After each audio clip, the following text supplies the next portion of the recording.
Good afternoon, everyone. Welcome to the kitchen and the culinary scene at Roth Living. I am Chef Ben Davis, here, chef at the Roth Living showroom in Denver, Colorado, welcoming you to this installment of an ownership experience discussing the ranges and range tops, cooktops, everything that happens on top of the counter. So your gas range, your induction range, your griddle, your charbroiler, all of those items can be covered today in this session. If you are coming in expecting to learn about the use and care of your Wolf convection ovens, we invite you to join us for the virtual wall oven class, which I believe is coming up. I'm not exactly sure when, but if you can check our rothliving.com website, you can see all the dates for our virtual classes coming up. But this is going to cover exclusively what's happening up on top of the range. So we want to make sure that you know what you're going to be learning about today. So just a few pieces of information before we get started. First and foremost, the link that you used today to attend the live stream here on YouTube Live, you can use that same link in the future to come back and revisit this exact video. The copy of it will be downloaded onto YouTube. Use that same link, take you right there, allow you to view anything that you may have missed or you want to refresh your memory on, so you can keep this link at the ready should you need it again. Second, if you have a question, and we want to make sure that if you are using those products, you've got those questions ready, send them in to us. Just type it in using the chat feature right there on your screen, and then Emma, who is behind the screen today, will relay the question directly to me. I'll make sure to repeat the question so you'll know that you're getting the answer that you need. So please use the chat feature today to get that question answered. Thirdly, and this is, I think, really exciting, in the description of today's event on the YouTube live page, you will see a couple of hyperlinks which will download, if you choose to, a couple of documents that I will refer to today. One of those documents is quite large. It's going to take you to a Dropbox link, but it's a use and care guide published here by Roth Living, and this covers all of your Sub-Zero, Wolf, and Cove appliances, right? So all those use and care guides that you collected when you were having your appliances installed, or you stashed them in a filing cabinet somewhere, or maybe they're somewhere in your pantry, just kind of, just sitting there. But this is everything you need to know about the use and care of every line of appliances, from dishwashers, refrigerators, refrigerated drawers, under counter, wine storage, all the different cooking appliances, all in one very handy volume. So you can download this if you would choose to,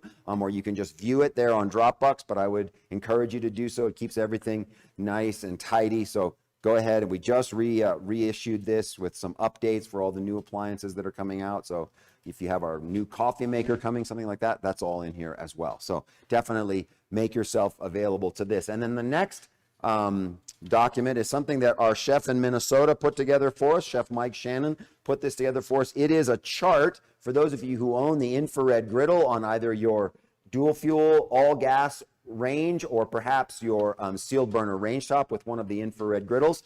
This is a wonderful, handy temperature chart, so you can use your thermostat most effectively. So when you want to go on there and you want to do a little sauteing, a little searing, whatever it might be, there's some very handy temperature gradients for everything that you could possibly cook, and I'm sure there's a lot more that you could come up with to cook on your griddle, so you can download this as well. It's going to be super handy for you. I really do believe that. So go ahead and grab these when you can, all right, on the download. So I'm just going to set those off to the side. So what are we going to do today? We're going to start by talking about the gas cooktop, whether you have a 4-burner gas cooktop, maybe you have a 60-inch dual fuel range, doesn't matter. We're going to talk about how those burners function. If you have a griddle in place, we're going to talk about how you take care of your griddle, get it started with its seasoning, then how you cook on it, and then maintenance. It's so important for everybody who owns a griddle to know how to take care of this appliance so they get the best performance out of it. And obviously you want to keep it looking nice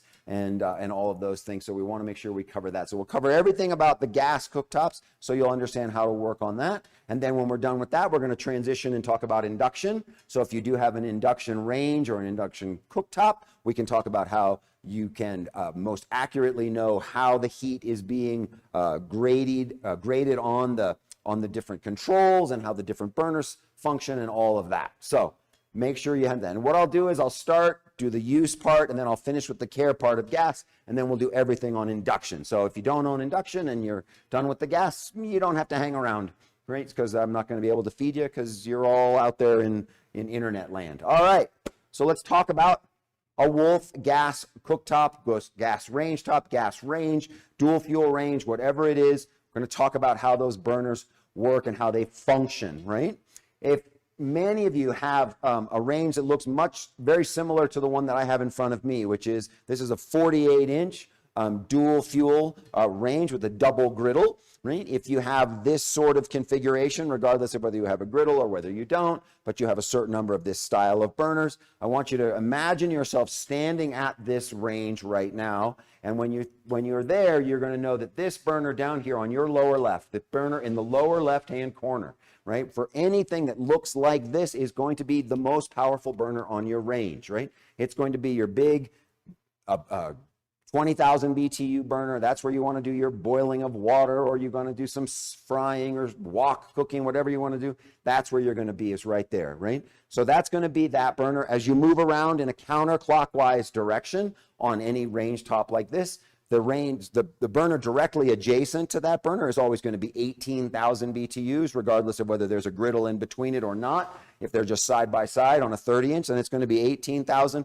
The one in the back left corner, back right corner, upper right corner, that's always going to be 15,000 BTUs. And then if you come all the way across to the one here, that's going to be your smallest burner, 9,200 BTUs. Now, if you have an all-gas range, that's going to be the same BTU all the way around. It's going to be 15,000 BTUs until you get to that smaller burner cap right in the back corner. That's going to be 9,200 BTUs. So on an all gas, all the burners have the same output, maximum 15,000, and you're going to have the 9,200. But if you have a dual fuel or you have a sealed burner range top, you're going to have the most powerful burner here. Always to the right of that burner will be an 18,000, and if you have more than one burner going and along that front row, those will also be 18,000. And then across the back, it's always going to be 15,000 and then the 9,200 BTUs. This is obviously very important when you're going to do some different types of cooking, right? If you're just cooking a smaller volume of something, you don't need 20,000 BTUs just to heat up some soup or something like that. You can use any of the other burners, knowing that you don't need to basically, kill a mosquito with a tank, right? You can use a much smaller powered burner in order to get that job done effectively. So just know that they have those different powers. And what you also know is that all of your burners have what we call that dual stack burner technology. And on that dual stack burner technology, that means that you have a secondary burner on each burner. So you know that on your burner knobs, right, the first set of markings where it says high to low, that's going to control that upper burner, the most powerful burner. So when I turn this burner on, the 20,000 BTUs are going to be right at high on that first set of markings.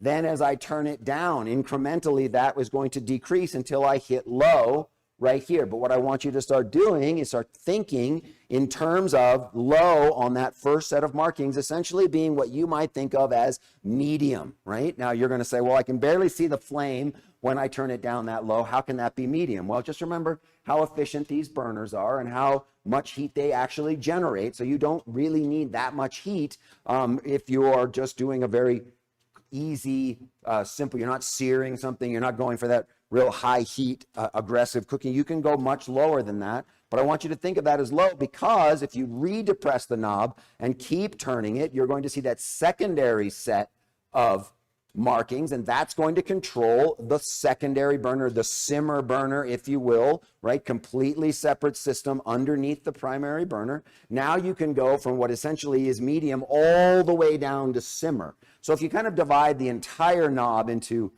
two halves where medium is right there at the bottom of the first one, and then it picks up again and goes all the way to simmer there. It's very much easier to think than thinking about why does it say high to low twice, right? It's just that you have high to low controls on individualized burners, right? So now that we know that the power on each one of the burners is different, we also have to know that each one of the low end settings is different as well. So that When you are simmering something, or when you are poaching something, or something where you just need just enough heat to keep that liquid barely moving, something like that, or you're not trying to burn the garlic on your pasta sauce, something along that line, you might need that secondary burner, right? To do that, because of the efficiency of our burners, you might actually think about cooking on that secondary burner when you don't want too much heat, when you just want to make sure that something goes nice and evenly, nice and gently, nice and consistently. So the way you obviously access, you turn it to that secondary burner, and you can go all the way down to that very low setting. So obviously at a 20,000 BTU burner, that lowest setting is going to be roughly about 10% of that top end. So you're talking still like something close to 2,000 BTUs, right, on this burner at its lowest setting. So if you're simmering something really heavy, or you just want to keep a big pot of water just under the boil, you might need this burner. But as you move down, now that simmer setting gets gently lower and lower and lower until you get all the way around to this burner. And you know that this burner, which is at its most 9,200 BTUs, at its lowest, at its very lowest setting, it's only 100 BTUs. 100 BTUs is, well, for a visual description, it's 3 Bic lighters underneath your pot, trying to keep that item warm, right? And remember that a Wolf burner is designed to stay on all the time. It doesn't shut itself off, doesn't turn itself off and on. It stays consistently holding at that very precise measure of heat. So at 100 BTUs, whenever you have that most delicate item that you need to use, then you are going to use this burner in the back, right? So for those very delicate items, butter, chocolate, sauces, anything like that, where you just want to keep something just warm enough, right? That's what you want to do. I mean, right here I have on my prep for one of our dishes today, I have some garlic that I made a confit style, and confit is just cooking at a very, very, very low temperature for a long period of time. So these are just fresh garlic cloves submerged in olive oil, held at an incredibly low temperature where you don't even see a bubble coming up through the oil, right? But it's still hot for about 3.5 hours, and you just get beautiful, soft, beautiful, sweet garlic cloves. Well, you can do that on this burner without ever having to worry about readjusting the temperature, because it's never going to change. It's going to be consistent the entire way. Better example of that as well, as you guys may have seen this in the past. Right here we have chocolate chips. They've been on this burner. This burner is on. I know you can't see it with the lights and the size of the burner, but with this burner that's been on for, let me look at my watch. It's 3:12 in the afternoon. Okay. This has been on since about 1:30 when I came upstairs to get ready. So it's been almost 2 hours, but you can see it still looks like chocolate chips, but in fact, the chocolate is fully liquefied and just being held at a very consistent temperature, at a very precise temperature, so that it never scorches, never burns, never does anything. So whenever you have that small item that you need to hold in a consistent manner, that's the burner you're going to use. And if you jump over to this burner, when you talk about its simmer quality, goes down as 300 BTUs. And at 300 BTUs, well, maybe you have, a quart and a half of soup or broth that you need to keep warm. Maybe you're making risotto and you want to keep your broth nice and warm, but you don't need to boil it. You can keep it warm at 300 BTUs. It'll keep a much larger volume at that nice hot stage without boiling it, without evaporating it. That's really what you want. So remember then, all those precise temperatures at that low end. And the bigger the burner is on the high end, the bigger the burner is on the low end, but you just gradiate that by just saying, okay, I'm going to put more volume on this burner because I need to keep it warm for a good long time. That's what you're going to want to do. So I have my pot of water boiling down here to make some pasta. So I've got that just simmering away. Remember, a little cooking tip, whenever you're making pasta, by all means, let the water boil without the salt in it. Then at the end, add the salt, right? Because that way, the water doesn't reduce and it doesn't get too salty, right? Because as the water reduces, the salt doesn't go away. So it stays there, the water gets even saltier. And the other thing is that even high quality stainless steel pots and pans can be etched by the salt as it sits on the bottom of the pot while the pot is coming to the boil. You can get little streaks and lines in the bottom of your pot. So now we're going to add the salt to our water so we can cook our pasta, right? So we're going to do that, and we're going to pop that in right here. There we go. All right. So that's going to simmer away for a second, and we'll give that a few minutes. And while we're doing that, let's talk a little bit about your infrared griddle. So for those of you who have a griddle on your setup, whether you have the range or the range top, the griddle is going to be the same. If you have got it and you've not used it yet, or if you have used it but you think maybe you need to rehab it a little bit, just remember it's easily rehabilitated, if you will, if you feel like you might have messed it up a little bit. So the first thing you're always going to want to do is wash it really well with just warm soapy water, nice clean towel, wipe it, dry it really, really, really well. Once it's dry, take that griddle, and you have, on your griddle, you have a thermostat, right? So if you have a double, you're going to have two. If you have a single griddle, you're only going to have one. You're going to want to take that thermostat after the griddle has been washed and dried, and you're going to want to turn that griddle on to 350 degrees, right? You're going to let it heat up. Now, if you have a dual fuel range, you're going to notice that there's a halo light behind your griddle thermostat. When that light goes out, right, which means you've attained the preheated temperature that you've requested, which is 350, I want you to set a timer and let it cook for 30 minutes. Once it's cooked for 30 minutes, you're not going to do anything to it. You're going to turn it off. Let it cool down for maybe 15 to 20 minutes because that's going to be important to let it cool down just a little bit. Once it's cooled, I want you to pick an oil that you want to season the surface of your griddle with. Now, I'm going to give you the oils that I like to use. You don't have to use these oils, but I'm going to tell you why I like these 4. I think 4 is a pretty good number. There are other choices. If none of these meet your desires, or if you don't like these oils, you can certainly use something else. But the oils that I like to use for seasoning my griddle, because this is a cast iron appliance, it's something that needs to be seasoned. You want to use oils avocado, grapeseed. If you're not allergic to peanuts, you can use peanut oil, or you could use rice bran oil. All of these oils are very nice because they have extremely high smoke points and they have a minimal amount of flavor. Now, the peanut oil has the most flavor. So if you're not allergic and you don't mind the flavor of peanuts, it's a great oil to use, obviously readily available. But the other oils are great as well. Grapeseed or avocado or rice bran oil, which is a little less easy to find, but it's out there. So any one of those oils you're going to choose to use. So after your griddle has cooled down, I want you to take either a lint-free cloth or a paper towel and fold it like 6 or 7 times. Put a small amount of oil onto the hot griddle, about maybe a tablespoon, maybe 2. Take that paper towel and wipe it so that the entire surface is covered with the oil, right? Then I want you to throw that towel away, or if it's a cloth towel, don't throw it away, just don't use it again. And then get a clean, dry towel and wipe it a second time.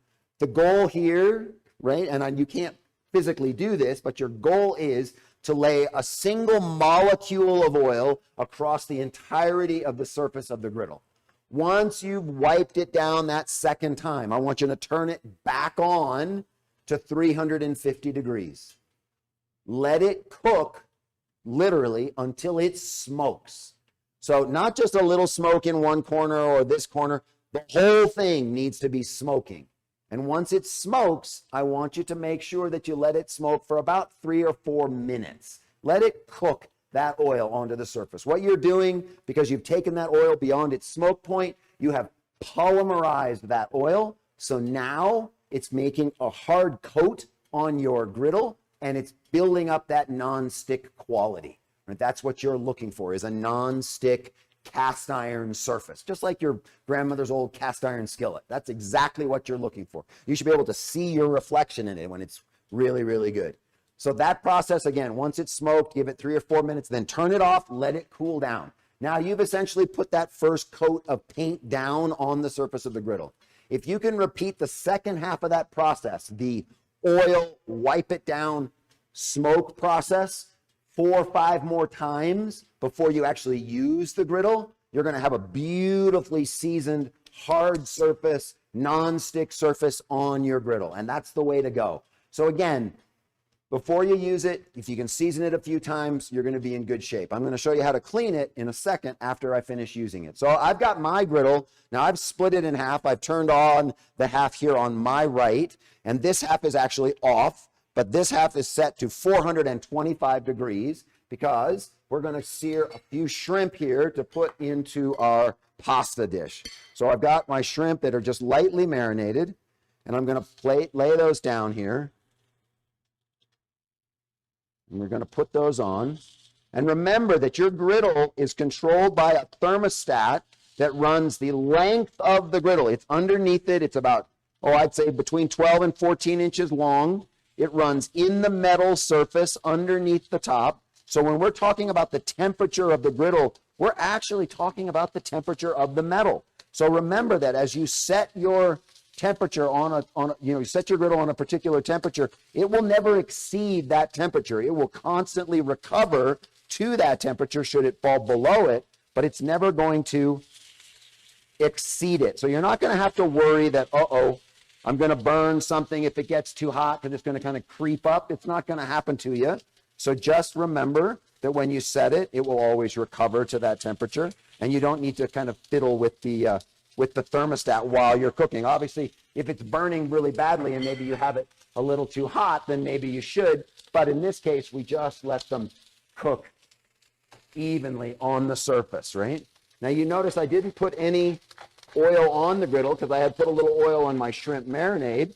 But if you are going to cook with oil on your griddle, I do recommend that you use the oil that you use to season it with. So if you used avocado oil, then I would recommend that you use avocado oil as sort of your base oil for all of your cooking processes here on the griddle.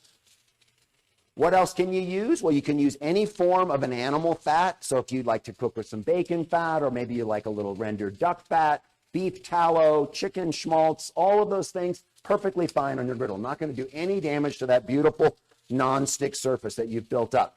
You obviously can use some other types of oils if you like canola oil or some of the safflower oil. Some oils that have a fairly high smoke point, you can certainly use those oils to cook on. Any form of butter is acceptable on the griddle. So if you're using a clarified butter or maybe ghee, all of those will work as well. Those are going to be really nice on here. The only thing you're probably going to want to avoid at all costs is an excessive amount of olive oil, because olive oil, when you apply it directly onto the hot surface, could create kind of a sticky coating. Olive oil has a much lower smoke point than the other oils do, and so therefore it will create sort of a film on there that you're going to have to scrape off. I recommend that if you're going to use olive oil, use it in a marinade, apply it to the food, and then put the food on the griddle, not the other way around where you put the oil down and the food on it.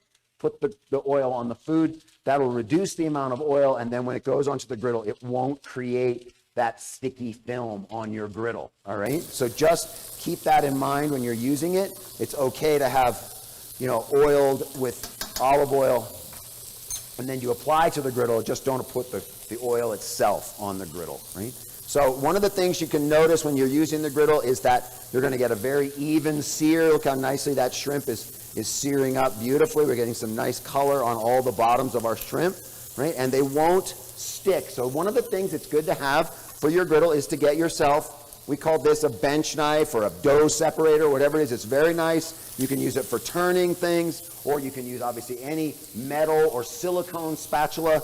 Try not to use plastic on the griddle because it could melt, it could stick to it, so you don't want to do that. So you just want to be using something that has a lot of silicone in it. A little bit of metal is fine. You can even use some pretty heavy-duty wooden utensils on the griddle. That's going to be fine as well. So you can see how quickly these are cooking on our griddle. Got our pasta simmering away, almost done. All right. So one of the things people ask me a lot about is when we have a griddle is, okay, tomorrow morning the kids are going to want French toast, they're going to want pancakes, and I just cooked garlic marinated shrimp on my stove. How's that going to work? How's that going to taste? I'm going to taste like garlic and shrimp on my pancakes. How do I make sure that the flavor doesn't transfer? Well, that's not hard to do because the cleaning of this and the maintenance of the griddle is really a lot easier than you think, right? So you can basically just need a couple of tools in order to keep it at the level of cleanliness that you want, right? And that would be you need some form of a scouring pad, and you can get these. It's made by the 3M company. Scotch makes these. They make all the griddle cleaning accessories for commercial griddles, so you can buy them as well. And these are just what they call a griddle polishing pad. You're also going to want an applicator for that polishing pad. You can get one that looks like this, looks like a trowel, or you can get one that has a handle on it. If you want to keep your fingers a little further away from the heat, you can do that as well. All right, so get yourself one of those. And then what I like to use is a couple of old kitchen towels that I've soaked in cold water, right like this, right? We just want to keep these just right here because we're going to use these to help steam clean the surface so that we get all the flavors from the shrimp and the garlic and all of that. They're going to go away when we're done cooking, right? So we're almost done with our shrimp. We're going to take a little bit of our pasta water. We're going to transfer it over to our skillet here. Just put a little bit in there. We're going to bring that up to the boil. Now you see we've got this on the big burner, so we're going to use a lot of heat to bring that up really, really quickly so we can get some nice a sauce going, some flavors going here. So what do I got here to make my pasta sauce? So what I have is it's an aioli made with fresh parsley and some breadcrumbs and whatnot just to give it a little body. We've got that here. We're going to add that right into the hot liquid and just give that a stir. There's a little Parmesan cheese in this as well, so that normally I don't put a lot of cheese on pasta dishes where I serve fish because, well, fish don't make milk, and therefore you shouldn't really serve them with cheese. So, all right. So now you can see I'm just going to slide these over. They're all beautifully cooked. I'm going to slide them to the cool side of my griddle. And now what you can see over here is you can see all the little bit of residue that's stuck to it. So first thing you want to do when you're ready to clean it, first thing I want you to do is turn it down. Whenever you're going to clean it, go to about 250 degrees. Then you're going to scrape very carefully. Just don't burn yourself. Just scrape off anything excess and then scrape it down in here to your catch tray, which is right at the base of your griddle. Right? And there you go. You've got all that solid off of there, but you might be a little nervous. You might say, no, I'm going to make sure that that's completely gone. So what you want to do is take your scouring, your polishing pad, and just give it a light rubbing, just like this. And if you feel like you need to give it a little more lubrication in order to get it clean, take a little bit of the oil that you normally cook with, right? So if you're using avocado oil, peanut oil, whatever it is, just put a tiny amount on the griddle. It just helps kind of get the last of the food off of that surface so it's nice and smooth, nice and clean, right? And we've now scrubbed it off. And you can see there's nothing really on here, so we haven't done that much to take off of there. Okay, so now that's good. We're going to let it cool down just a bit. So now our beautiful liquid is nice and green, nice and fresh. We're going to add some of the rest of our ingredients. We've got some freshly roasted bell pepper we're going to add to that. And here's our garlic confit cloves right there. And we're going to stir that in. And now, you guys all know, right, how to check your pasta. You know when your pasta's done is when it doesn't stick in your molars. That's how you know pasta's cooked. Because if it sticks in your teeth, it's still raw. But it should just bite at the beginning and then dissipate. That's perfect. And also, it's a good idea when you're going to do a pasta like this, let it be a little bit undercooked before you transfer it over. That's why I love this pentola, right, where I can use it to just pick it up in the pot. Whoops. Let it hang there for just a second. That lets the excess water just drain really quickly. And now, coming over here, pasta in the pan. We've got some fresh spinach. Going to add that in there as well.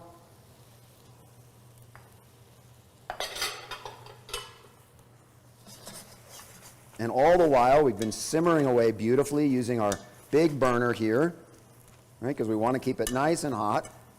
So now we're just going to enrobe everything with the sauce. And remember, you know, in classic Italian fashion, we don't want it to be swimming in sauce. We just want enough sauce to coat all those noodles, all the pasta very evenly. Oh, look, it's an escaped spinach leaf. There we go. All right, so we're just going to give that a quick toss. Let's add a little bit of seasoning. So we're going to add a little bit of salt, a little bit of, just a tiny bit, because remember the water was salted, so we're capturing some of that flavor. A little bit of cracked pepper.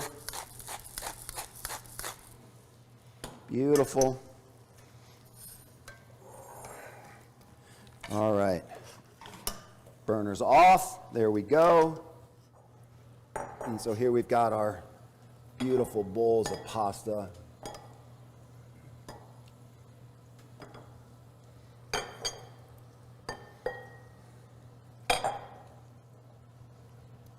And oops, there's an escape. We don't want to lose those garlic cloves because if you're going to spend 3 hours doing something, you don't want to waste it.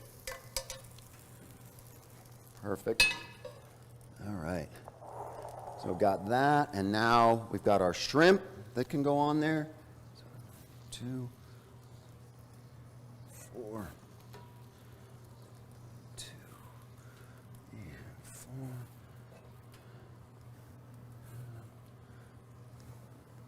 There we go. And last but not least, so you can see how quickly this happens, and it's also given us a chance to allow our griddle to cool down, right? So we're going to take a little more of our aioli that we've got here, and we're just going to put that right in the middle.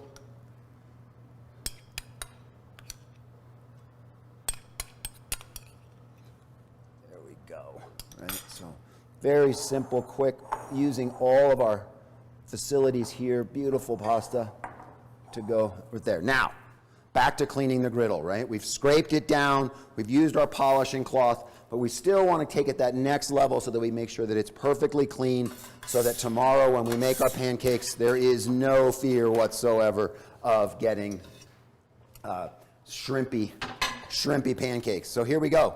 We've got our 2 towels that we've soaked in cold water. And make sure when you do this with your towels, don't pick the ones that have some sort of sentimental value you really care about. Just pick the ugliest, oldest towels you've got. Soak them in the cold water. Griddle is still on, right? We're going to pick it up. We're going to lay it on the surface that was hot directly onto the griddle. We're going to pick up the second towel. We're going to lay it on top. Now we're going to turn the heat on our griddle off, all right? Griddle heat is off. We're going to let the griddle cool down. We're going to let it steam until there is no steam emanating from the surface of the towel. 1, that tells you that it's probably cool enough to touch. And 2, that means that it's pretty much done all its job to steam clean the surface of your griddle. If any of you own a cast iron skillet, you know that many of the manufacturers of cast iron skillets will tell you the best way to clean a cast iron skillet is when you're done using it, when it's still hot, right? Take it to the sink, hit it with a stream of nice warm water that'll boil on the surface, that'll clean everything off. Well, anything that's sticking to it, gonna be gone, right? No residual flavor, no carryover flavor. That's what you're doing here. Same idea. Instead of running a stream of water, we're just gonna apply it with our towels. Now, if you want to be a little bit more sort of macho, you can just pour, 2.5 cups of ice cubes onto it and let the ice cubes immediately boil and clean the surface of your griddle as well. That's another way to do it. I think this is a little easier, a little neater, a little safer in some ways. You don't have that huge, quick puddle of water, and eventually it'll evaporate, the water will, with the ice cubes. So it's another way to clean it, if you will, but I do like the towel method. It gets it nice and clean. So just let it sit there until you don't see any steam. Then what you want to do is take your towels off, dry the surface, right? It's going to be perfectly clean. Dry it, and then because we live in a very arid climate, if you're here in the Rockies, or even if you're in the in the Midwest, your climate is not that humid, although maybe in the summers in Minnesota and Iowa and Missouri, you're going to get a lot of humidity in the summer. What I would recommend that you do if you live in a very humid climate is make sure you take a small amount of your cooking oil, put it onto the surface when it's nice and cool, spread it around with that lint-free cloth or a paper towel, just make sure it's completely coated. That's just going to prevent any chance of rust forming on it. Because remember, it's cast iron. It will rust if there's an excessive amount of moisture left on the surface. So just make sure that if you are in a very humid place, oil it before you put it to bed. And then once it's nice and cool, you can put your cover on it. Or if you like the look of your seasoned griddle, you can leave the cover off. That's completely up to you, but just make sure that it's completely cooled down prior to putting the cover on the surface of the griddle, okay? So, I'm not sure if there's anybody out there who owns one of the char broilers, But if there are, I don't have one here, but I'm certainly happy to talk about the use and care of a Wolf charbroiler, should you have that on a dual fuel or on a sealed burner range top. So again, if you have a question about the charbroiler and its use and care, please just type it into the chat feature, or again, you'll get all the use and care tips and tricks in that use and care guide that you can download or view in that link, so you can see how to take care of it. But just remember that the new charbroiler has a fully controllable burner, so you can go from high to low. And basically, I recommend that if you're using your charbroiler, heat it on that highest heat setting for like maybe 10 minutes, get it nice and hot, and then depending on what it is you're trying to cook on the charbroiler, keep it on that high. If you're searing, if you're doing something really fast, but if you're going to do something that you want a little more control, maybe you're grilling some fish, maybe you're grilling some chicken breasts, things like that, you're probably going to want to lower that temperature a little bit so that you're going to not incinerate that item right off the bat. So again, if you have the charbroiler and you have a question, please just type it into the chat feature. I'm happy to answer it for you here on the stream. All right, so just a couple of other things about maintaining the surface of your range top, your grill, your cooktop, your gas cooktop. You're going to need a really basic degreasing solution for just everyday cleanup when there's no spills and stains. So any good degreasing solution, if you're going to use, you can use a commercial product, or you can use a homemade vinegar and water solution. Equal parts is what we usually recommend of white vinegar and water for just doing that. Put it into a spritz bottle. That's going to be great for just cleaning up, just generally speaking, when you're done. But if you do get a stain on the porcelain enamel around the bottoms of your burners or on your stainless steel, wherever that might be, you can use any Barkeeper's Friend product or Bon Ami cleanser are two very mild cleansers, non-abrasive. They're not going to scratch your stainless. They're not going to scratch your porcelain enamel. They're going to let you take really nice care of it, provided you only use a blue or pink Scotch-Brite scouring pad, right? And the scouring pad is okay so long as it's blue or pink. You don't want to use the green ones because that will scratch your stainless particularly, and that's really never a happy moment in somebody's life with their Wolf appliance if they scratch the stainless. So blue or pink on the Scotch-Brite is going to work really well. Or if you want, you can use the Scrub Daddy products. It's an artificial sponge. It will not scratch. It has a little more abrasiveness. If you only rehydrate under cold water, it'll get a little more grit to it, if you will. And you can use those products so long as that stain is fairly fresh and you want to just get it quickly. You're not going to worry about scratching it. Now, if you have a moment where you've got a stain that's really cooked on, and this is especially true on the burner itself, so that's the gray housing around the bottom of the burner themselves, and that obviously gets very hot due to its proximity to the burner, the flames themselves, and so that if something spills onto that gray metal, it's going to cook itself to it very, very quickly and form a fairly permanent stain if you don't catch it too soon. And now when I mean too soon, it's like within a couple of weeks. It's like if you let it go a year, it's going to be hard to get off. But if you see it and you want to catch it, there's a product to get that off. And that product is here. It's called Carbon Off, CARBONOFF. Right? You're going to have to order that because it's not something you're going to find at the home improvement store or at your local grocery store. You're going to have to find it at a restaurant supply store if they carry it, or you can order it obviously on the internet. But what you're going to want to do with that is if you see that stain on the base of your burner or on the burner tray around it, the black porcelain or the stainless steel underneath the burner, what I want you to do is take an old paintbrush that you very purposely mark not for food, right? Don't be brushing your croissants with it, right? You want to make sure you use that brush only for using the Carbon Off. You're going to dip it in the solution. You're going to brush it onto the stain directly. I like to recommend that you leave it overnight so that it has a chance to work, and then the following morning come in. If it's a hard to reach place, I suggest like an old toothbrush, or you can use a small like nylon bristled brush, or you can use a fairly fine grade of steel wool, very fine steel wool, and then just gently polish that. Make sure you're wearing some gloves, polish off that stain, wipe it down with a wet towel, and you should be great.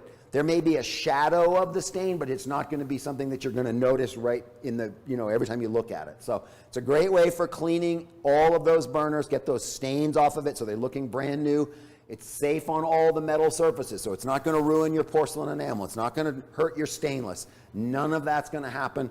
provided you just brush it right there, let it sit. Like I said, overnight is usually best, and then come back the following day and wipe it up. It's going to keep things nice and clean. So the Carbon Off is really handy to have when you're ready to clean those really tough to get off stains on the surface of your range top or cooktop or range.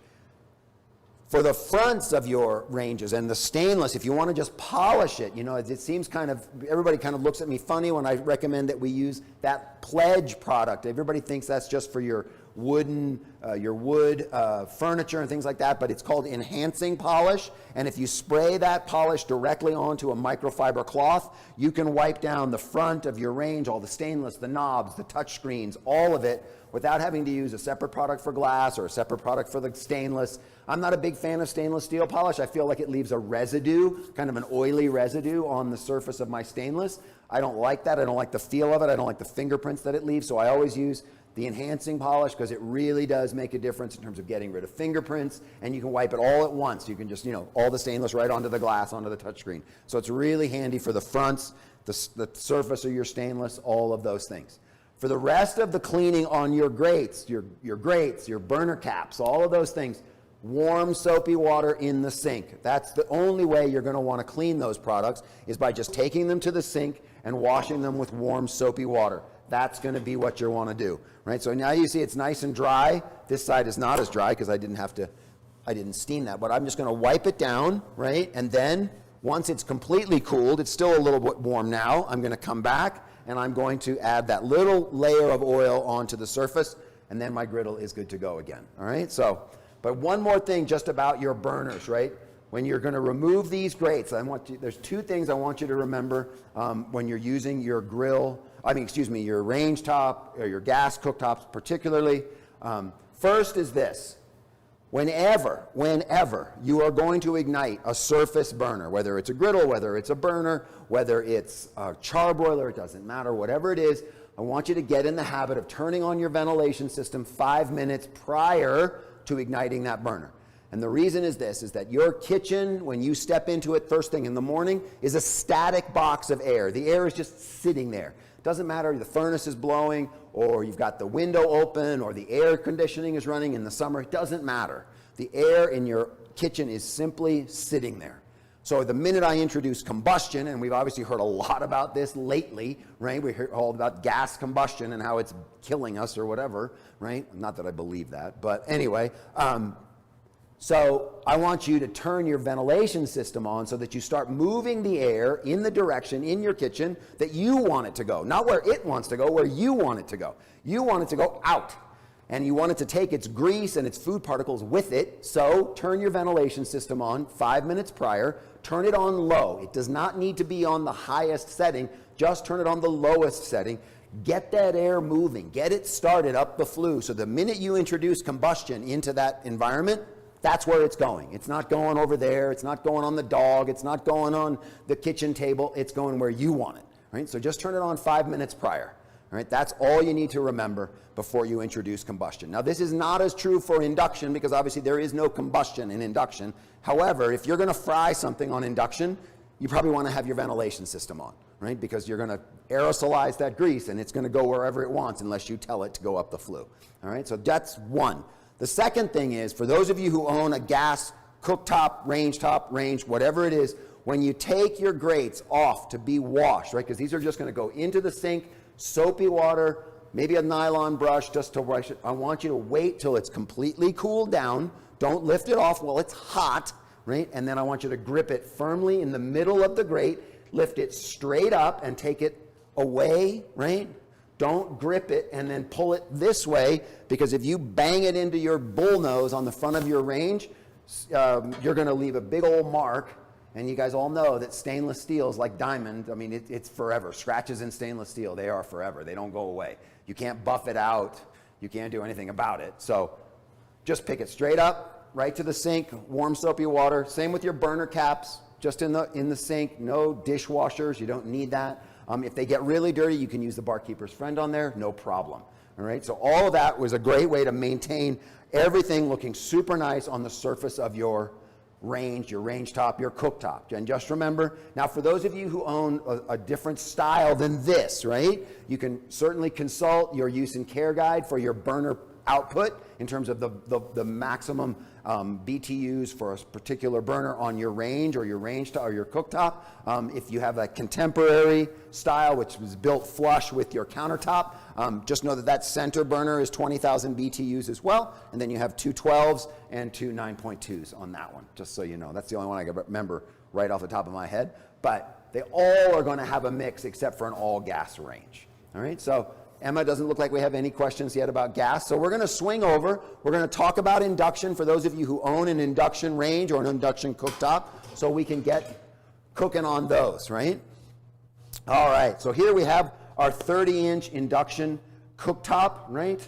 It's really a great thing to cook with. The response time is almost instantaneous, so when you're using it. But let's just talk about a couple of use tricks for this particular type of induction, right? You have the same sort of controls on pretty much all of them. On the new induction ranges, you have a slightly different style of controls. They're not illuminated until you turn the unit on, and then when you touch it, it pops up. But on this, we have the printed version. But in all cases, when we want to activate any part of our induction range, we always need to have a pan in place, and that pan obviously needs to be induction capable, induction ready.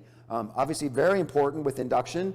The better the quality of the pan, the better the performance of not only the pan will be, but also the unit will be. So if you have a really good high quality pan, right, made from either carbon steel, cast iron, really good quality stainless, right? Something with 3, 5, or 7 plies of metal layered into that piece of cookware, you're going to get maximum performance off of that. So it's really going to behoove you if you are struggling, if you don't feel like you're getting the performance from your induction.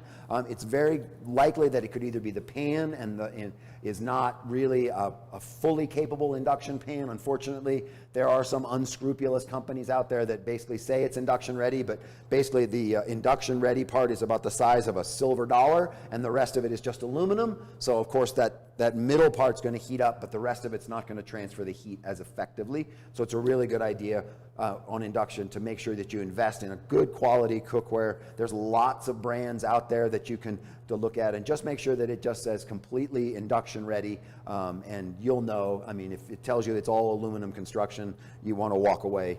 You want to stay with everything that has a lot of that good ferrous metal in there. Okay, so the pan is going to be essential. On this particular range, I'm just going to slide my pan out of the way. We have different diameters on each burner. The larger the diameter of the burner, the more powerful the burner will be. So in most cases, the largest diameter burner on any Wolf induction is 11 inches. That burner is going to be rated at about 2,700 BTUs at a high temperature. Should you add the boost, you're going to add another 1,000 BTUs, and we'll get to that in a minute. But that's going to be your most powerful burner. And then you'll have the two 8-inch burners on this one, and then you have the smaller 6-inch burner. If you have a 36-inch arrangement, you're going to have the one larger burner over here, and then a 4-square configuration of burners that all look the same size, but you know that the one in the lower right-hand corner, that will go to a slightly lower wattage, so you can have that melt capabilities, just like we had on gas, on that smaller, lower left-hand burner. That's going to be an ideal burner for holding those items at the lowest temperature possible. All right. So when you look at the control panel on your induction range, it's always a good idea whenever you want to turn something on or turn it off, adjust, whatever it is.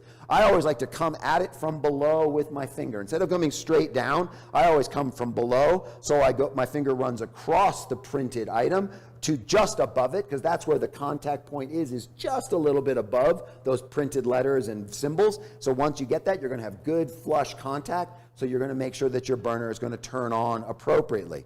So if I'm going to turn on, say, this burner here, I'm going to make sure my pan is in contact. I'm going to slide up underneath it. It's going to beep. It's going to flash. It's going to recognize the pan. And so now I can slide my up and down so that it goes up and down, off and on by coming up underneath it. The pan is obviously going to need to be in contact. Should there not be a pan in contact, it will flash for about 5 seconds, sense that there is no pan there, and then turn itself off automatically, right? So until you have a pan in place, the burner will not activate. You cannot turn a burner on without a pan in place, okay?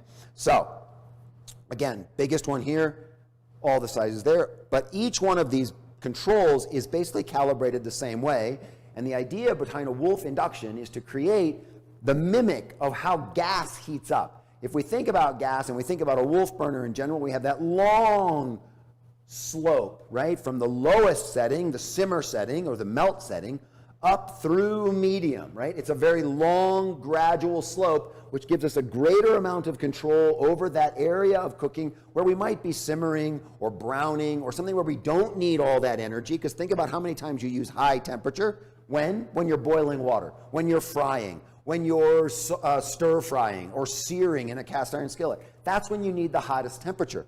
But most of the time you're working below that temperature. So we don't need as much on the high zone. We need more in the lower temperature range. So that's how this is calibrated. So if you look at your controls on your Wolf induction, you'll see that between the letters SIM and high, there are 8 dots, which gives us 10, if you will, stops on the subway line where you could get off and stop. And those are the temperatures that you can set, or the wattages that you can choose.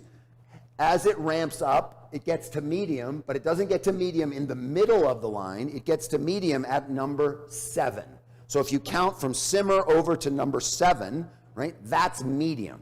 So then what is medium high? 8 and 9. And what is high? Well, just high, right? Just number 10, if you will. So that's the only setting you have for high. So when you think about it, again, it's a very steep curve at the end and then long slope all the way down.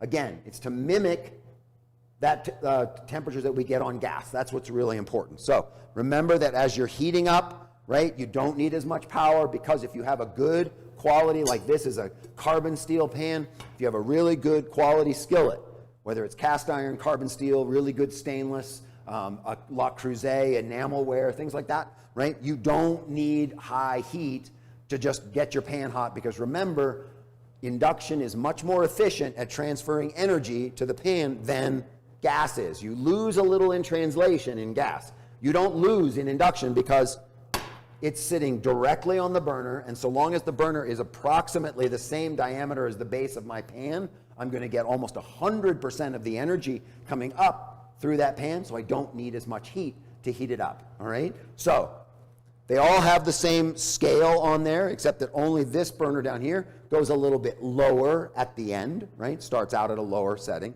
Just like on ours, it gives you a range of temperature, not just one size fits all. This has a range, so that's good, right? Okay. When you are on your back burner, so on this 30-inch, there's 2 burners here. On a 36, 1, 2, 3 across the back. All of those burners have what we call the boost feature.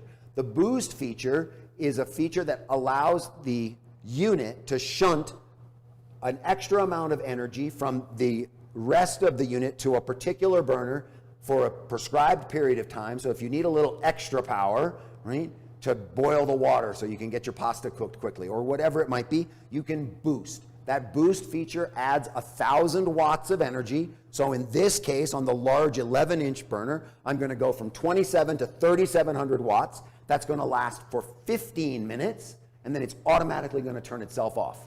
So if I need that extra power, I can start with boost by simply placing my pan onto the burner, turning the burner on. Once the burner is on, instead of doing anything, I just press boost. It automatically goes to high and boosts the heat to 1,000. So it automatically goes there. I don't have to go on, high, boost. I can just go on, boost, and boom, I'm right there if I want. That's what I'm looking for. But if I'm in the middle of something and I just want to add that power, if I touch the boost button below either of the burners that have it, it's going to just jump it all the way to high and then add the extra boost. All right? Now remember, it'll last for 15 minutes and then it'll turn itself off automatically.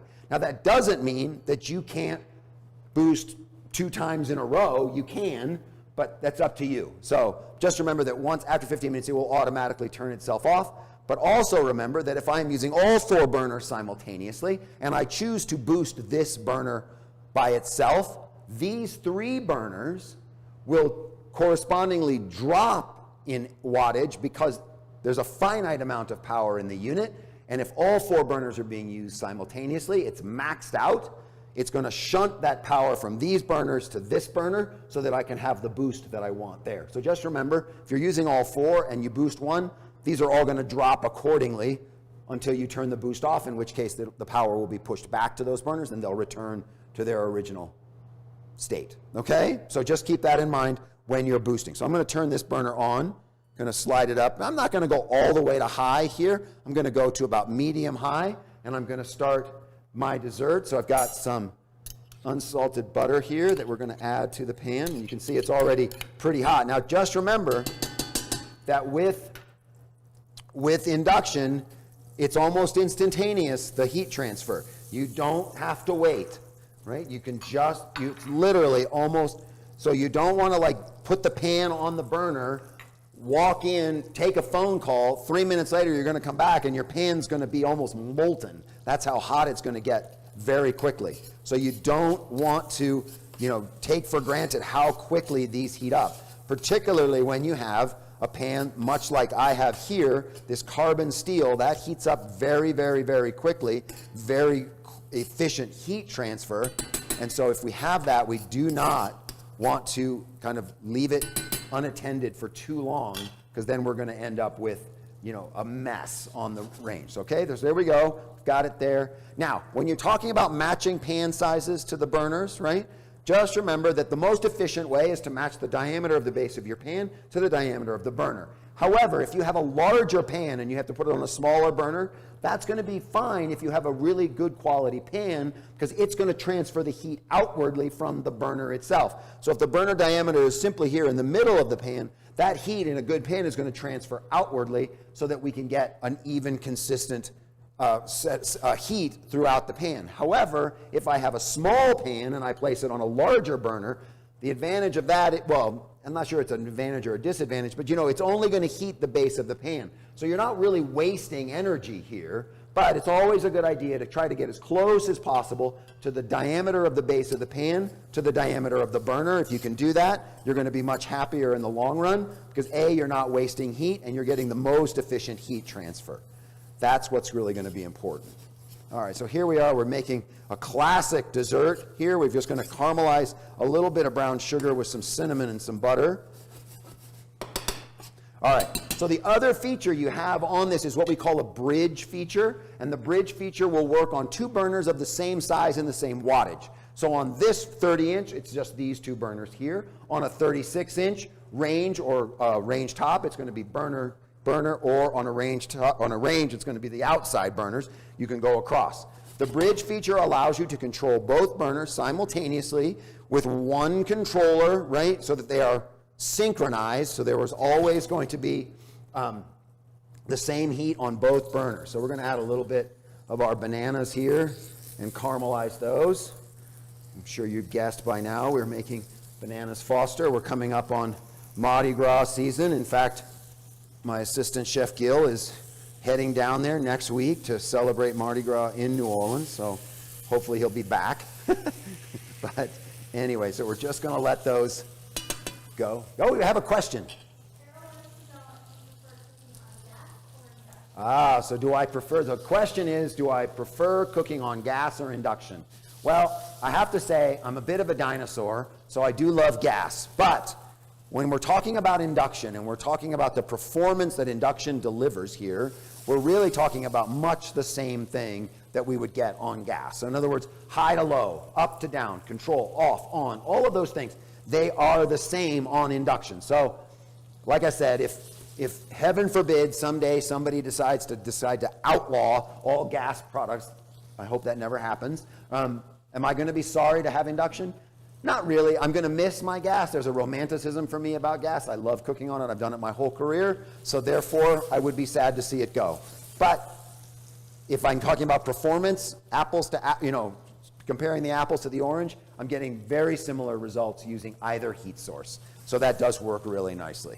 But I like gas, right? The other nice thing about gas is I can add the griddle, I can add a charbroiler, I can do all of those fun things. So we're just going to let these bananas caramelize a little bit. So again, on that bridging feature, if we have our griddle, if we have a nice cast iron griddle, and if you are looking for a griddle, right, to put across your induction burners, my advice to you is to always look for a griddle with a completely flat bottom surface so that it sits perfectly flush against your induction cooktop. And once you've found that, right, make sure you heat it a little hotter than you think you're going to need to cook on, and then turn the heat down, right? Because again, remember, the efficiency of induction is really legendary, and so if you do turn it down, then you're still going to have a good, nice cooking surface on which you can cook. All right, so now we're just caramelizing our brown sugar, our butter, our cinnamon. We're going to have to do the fun part here in just a second, but we want to give them just a second more to caramelize. Now, you see me shaking the pan. A lot of people get very nervous when they see me moving the pan like that across my induction. They think, oh, it's going to scratch, could do all things. It's going to be very difficult to scratch your induction cooktop. So be very aware that as long as you're not banging stuff on it or having something really heavy, applying all your weight in a downward fashion and pushing it across the surface, scratching it is really not going to be a problem. What's going to be a problem is if you're cleaning your hood filters or you have something heavy and you drop it onto this surface from any sort of exaggerated height, you could crack the glass. Much more likely that you'll crack it than you'll scratch it, to be quite frank with you. So what I recommend that you do, it's okay to slide things across it. Don't worry about that. You're not going to scratch it. Just be very mindful of placing things on it in a gentle fashion. Do not be just putting things down willy-nilly. You want to make sure that you're putting it down with purpose as you're doing that. All right, so now we're going to have to add the fun part. So we're going to give ourselves a little more heat, right? Just going to give ourselves our instant response from induction, right? Just like that. So now we're getting that caramelization happening, and we've got the good stuff here. Now, the nice part about doing a flambe on induction is I don't have to worry about them igniting instantaneously because there's no flame, right? So I don't have to worry about that, but we still want to flambe, so we want to be aware that we want to pour out of a vessel, not out of the bottle. So that's going to go in, and that's going to go in, and then I have my, come on, there we go. So you probably can't see that flame on the camera, but it is definitely hot, although my eyebrows are still intact, which is good. So again, now we're just going to let that simmer for a second and bring our caramel down just a little bit more. Oh, it smells good, right? Perfect cinnamon. You can smell the rum, all that good stuff. So you don't have a lot of other controls over your cooktop, your range top, whatever it might be.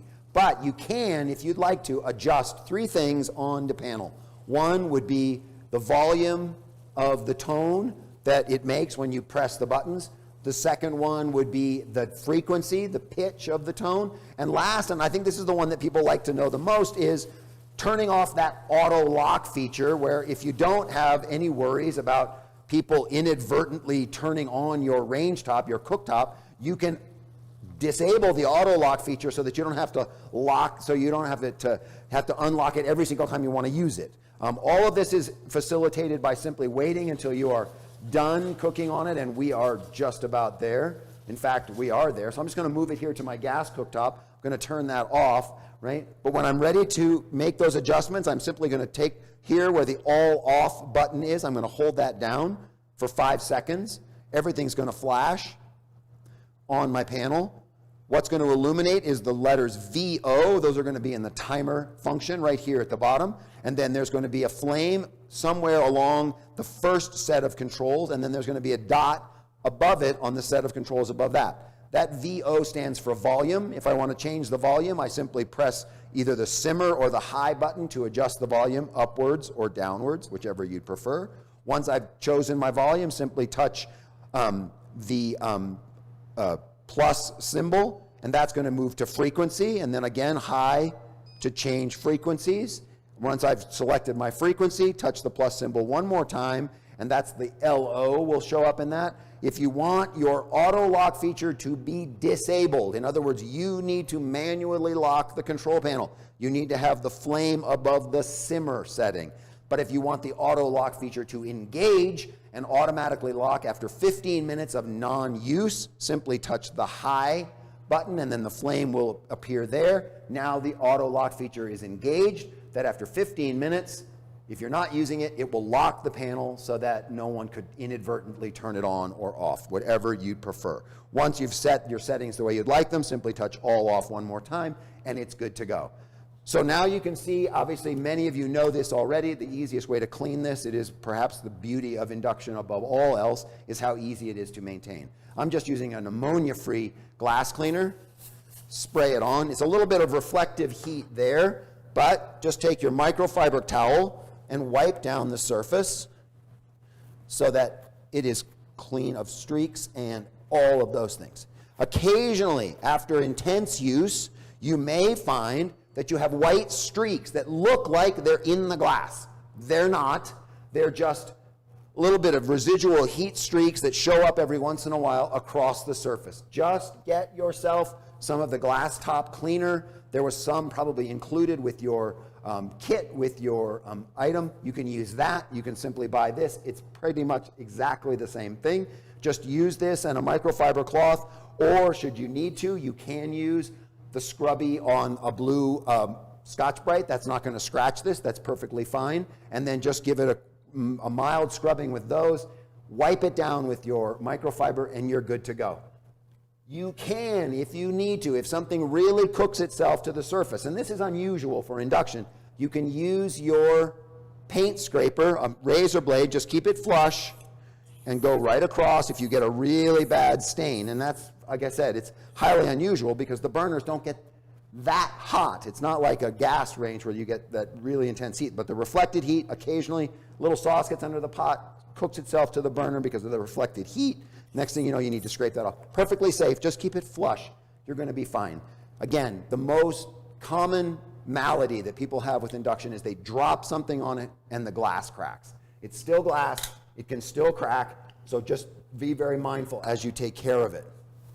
Okay, let me just get my 2 plates here out of the freezer. I've got some ice cream to go with my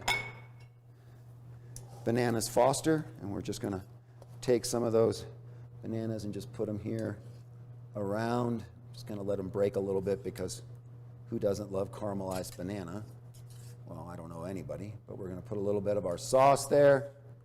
So again, you can just quickly see how beautiful induction can be for all of these preparations. It really functions just like gas, which really makes it a joy to use. So, all right. Oops, did you get on there? All right. Okay, Emma, any questions out there? No, nothing. So again, remember everyone, I do encourage you to download the use and care guide if you'd like one of those for all of your Wolf, Sub-Zero, and Cove appliances all in one very convenient location. It really will make your life much easier if you have that at the ready. If you'd prefer a printed copy and you're in the Denver area, certainly, I know this showroom has some. I'm assuming the other showrooms will get one as well. You can always swing by one of the local showrooms. Denver, Salt Lake, Minneapolis, St. Louis, or Kansas City. Swing in, ask for one of the use and care guides. If they have them in stock, I'm sure they'd be happy to give you one. They're nice to have on hand while you're there. And also remember that here at the culinary scene at Roth Living, we are very excited to soon announce the relaunch of our website, which will also really initiate the launch of the culinary scene in its full glory with all of its supporting use and care videos for all Sub-Zero, Wolf, and Cove appliances, regardless of which model, which style you own. We've covered it. There's a video there to support just about anything you're going to need to do with that item. Plus, there'll be an enormous quantity of recipe content available to you as owners of our products that you can avail yourself of to learn sort of all the different hows and whys of these remarkable products as demonstrated and taught by the chefs here at Roth Living. So if there are no other questions, I want to thank everybody for joining us this afternoon. I hope you found today's session insightful and helpful for the use and care of these products. And again, always feel free to reach out to us directly if you have any other questions or comments about content here on the culinary scene. So until the next time we're back together in the kitchen, we wish you a really wonderful evening. Thanks so much.